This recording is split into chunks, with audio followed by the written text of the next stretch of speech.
When Kriya Yoga was brought to the U.S., was there a lot of resistance? Well, Yogananda started small, and so he was not a threat to major organized religions, but there were a lot of people, of course, who didn't understand. You know, he was a Hindu in a turban and an orange robe, and so he was like, a figure completely outside of most people's imagination. He actually got a very warm reception from a lot of people in Boston, which was the first place that he came in 1920. Quite a following there. And that's because of Thoreau and Emerson. There was a religious liberality in that area that was receptive to new teachings like this. But in other places, yes, he was misunderstood, and people spoke ill of him, they not understanding what his mission was. But over time, he persevered. He didn't pay any attention to that. He just kept on going because he knew that what he was doing here was important and was meant to be. And now Self-Realization is a very respected organization worldwide, and Yogananda is a major world spiritual figure. So there was resistance, but it was not important. Can you explain to us what is Kriya Yoga? Kriya Yoga is a technique, the Sanskrit word is pranayama, which means control, energy or life force control.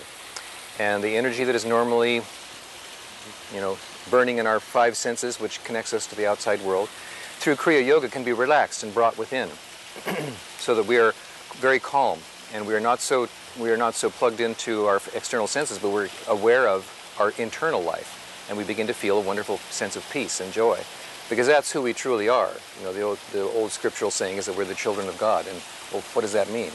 It means that we are a part of God, and God's nature is peace, it's joy, it's love, wisdom, and light.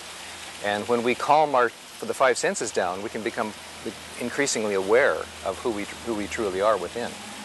And so some people think that sitting and closing your eyes and being still for a while would be, well, what's, just sitting in the dark, what's that about? But it's not so. There's a wonderful process of discovery of the inner life, of who we truly are.